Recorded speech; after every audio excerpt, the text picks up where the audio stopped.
WHR এর প্রতিবেদনে তোলপাড় শুরু হয়েছে সারা দেশে। রাজনৈতিক বন্দীদের বিচার, চরম মানবাধিকার লঙ্ঘন এবং ইউনূসের ১৮ মাসের নিরাপত্তার পর তারেক সরকারের আমলের ১০ বন্দীর রহস্যজনক মৃত্যু, ৫ই আগস্টের তথাকথিত মাস্টার মাইন্ড, হিউম্যান রাইটস ওয়াচের কেন এতদিন পর ঘুম ভাঙল, তারেক জামাতি জোটের দেউলিয়াত্ব এবং বিচার ব্যবস্থার ধ্বংসলীলা নিয়ে আজকে আমাদের এই উপস্থাপনা। আন্তর্জাতিক মানবাধিকার সংস্থা হিউম্যান রাইটস ওয়াচ এক বিস্ফোরক প্রতিবেদন প্রকাশ করেছে। প্রতিবেদনে স্পষ্ট ভাষায় বলা হয়েছে, বাংলাদেশে কোনো সুনির্দিষ্ট প্রমাণ বা আনুষ্ঠানিক বিচার ছাড়াই শত শত রাজনৈতিক বিরোধীদের দিনের পর দিন আটক রাখা হচ্ছে। ২০২৬ সালের ফেব্রুয়ারিতে তারেক রহমান প্রধানমন্ত্রী হিসেবে দায়িত্ব নেওয়ার পর থেকে অন্তত ১০ জন কারাবন্দী বিনা বিচারে এবং যথাযথ চিকিৎসা ছাড়া মারা গিয়েছে।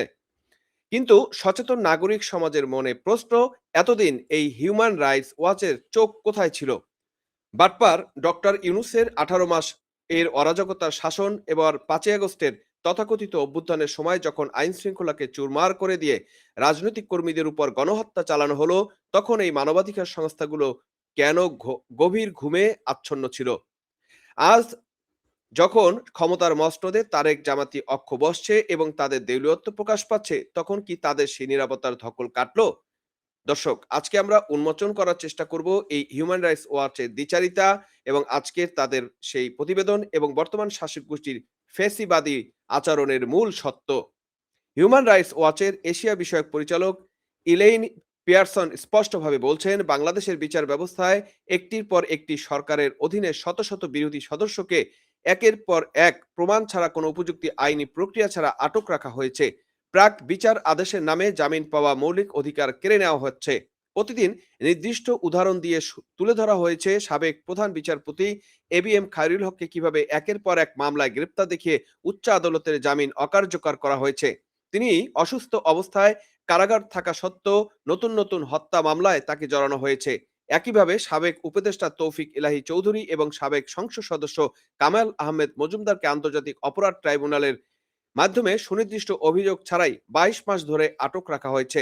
চিকিৎসা সেবার অভাবে কামাল আহমেদ মজুমদারের পায়ের ৩টি আঙ্গুল কেটে ফেলতে হয়েছে এবং কশেরুকা ভেঙে গিয়েছে। এটি কি বিচার নাকি রাষ্ট্রীয় নির্যাতন? প্রতিবেদন অনুযায়ী সাবেক আইন প্রণেতা ৮৫ বছর বয়সী রমেশচন্দ্র সেন এবং জামালপুরের জেলা আওয়ামী লীগের সদস্য এস.এম. জিয়াউল হক জিয়া সহ অন্তত ১০ জন ব্যক্তি সঠিক চিকিৎসার অভাবে কারাগারে প্রাণ হারিয়েছেন। ৮৫ বছরের বয়সের বৃদ্ধ মানুষটিকে ৩টি হত্যা মামলায় আটক রেখে তিল তিল করে মৃত্যুর মুখে ঠেলে দেওয়া কি কোনো গণতান্ত্রিক রাষ্ট্রের লক্ষণ হতে পারে? মানবাধিকার আইনের মূল ভিত্তি হওয়ার কথা, কিন্তু আইনের চোখে সবাই নির্দোষ যতক্ষণ না পর্যন্ত অপরাধ প্রমাণিত হয়। কিন্তু বর্তমান তারেক জামাতি সরকার প্রস্তাবিত জাতীয় মানবাধিকার কমিশন বিলের এমন ধারা যুক্ত হয়েছে যেন নতুন এই কমিশন ইচ্ছা করলে যে কোনো ইচ্ছামাফিক গ্রেপ্তারের ঘটনা তদন্ত করতে না পারে। অর্থাৎ বিচার বিভাগের স্বাধীনতাকে নগ্নভাবে হস্তগত করে নিজেদের ক্যাডার দিয়ে রাজত্ব চালানোর নীল নকশা বাস্তবায়ন করা হচ্ছে। এখন প্রশ্ন উঠছে, ৫ই আগস্টের সহিংস পট পরিবর্তনের কারিগর যারা ছিল, সেই ইউনূসের ১৮ মাসের ব্যর্থ অন্তর্বর্তী সরকার কি মানবাধিকারের কোনো তোয়াক্কা করেছিল? না। তখন মার্কিন ডিপ স্টেট এবং আন্তর্জাতিক কিছু এজেন্সির প্রেসক্রিপশনে বাংলাদেশে যে মব জাস্টিস এবং বিচারহীনতার সংস্কৃতি শুরু হয়েছিল, মানবাধিকার সংস্থাগুলো তখন মুখ বুজে সেই নাটক উপভোগ করেছিল। ইউনূসের সেই ১৮ মাস ধ্বংসস্তূপের উপর দাঁড়িয়ে গত ৬ মাস তারেক সরকার এসে প্রমাণ করলেন তারা এই বিচারহীনতার সংস্কৃতিকে আরো এক ধাপ এগিয়ে নিয়ে গিয়েছেন। বাটপার ইউনূস যা শুরু করেছিলেন, তারেক জামাতি জোট আজ সেটি পূর্ণতা দিচ্ছে। এই মানবাধিকার সংস্থাগুলো তখন কি এর প্রতিবাদ করেছিল, নাকি নিজেদের পছন্দের রাজনৈতিক অক্ষকে ক্ষমতায় বসানোর পর এরা দায় এড়াতে ফরমালিটি প্রতিবেদন প্রকাশ করেছিল? রাজনীতির নাটকগুলো একটু দেখুন।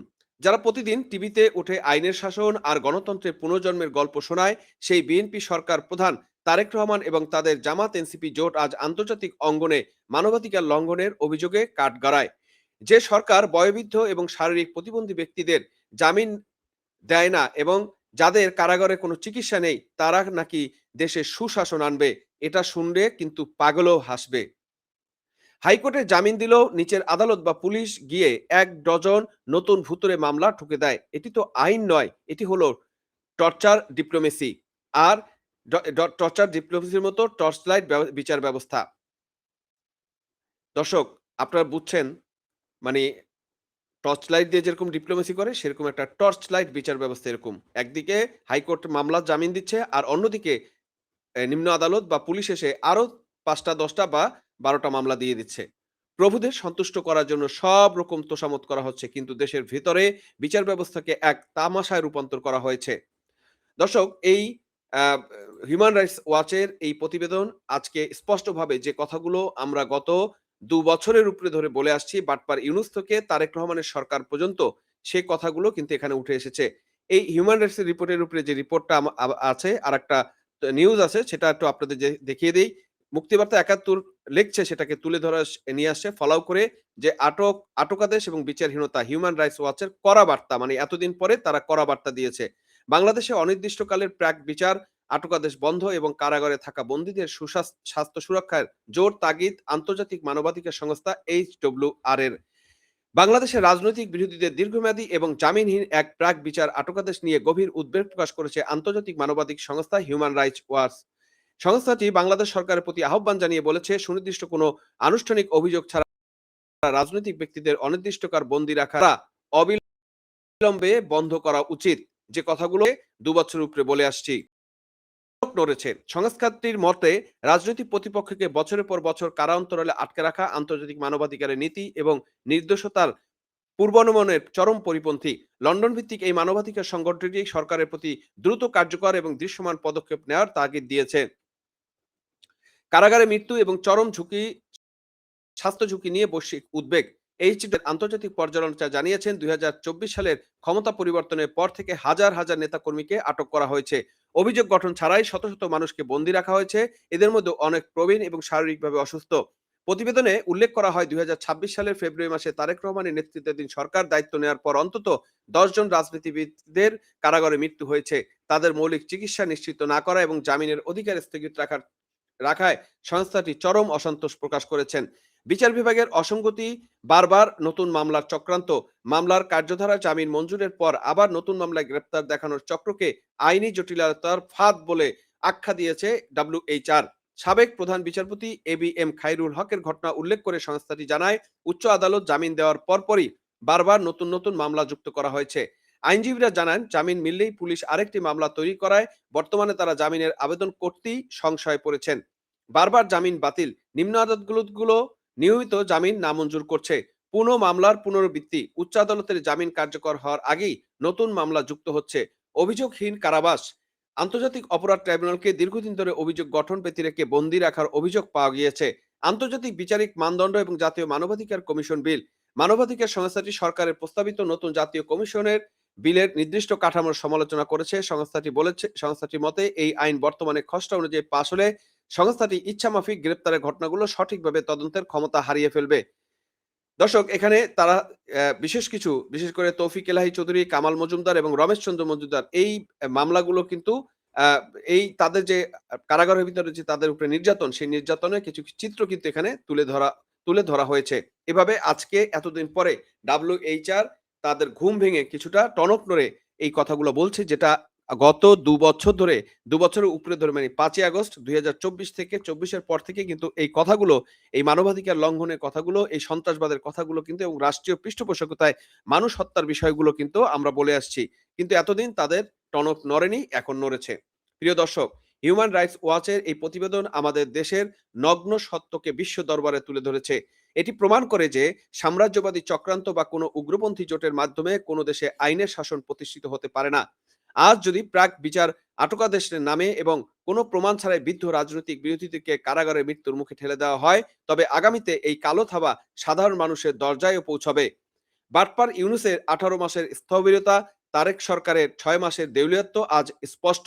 আমাদের এখন সময় সোচ্চার হওয়ার, কারণ মানবাধিকার কোনো নির্দিষ্ট দলের বা গোষ্ঠীর নয়, এটি প্রতিটি নাগরিকের অধিকার।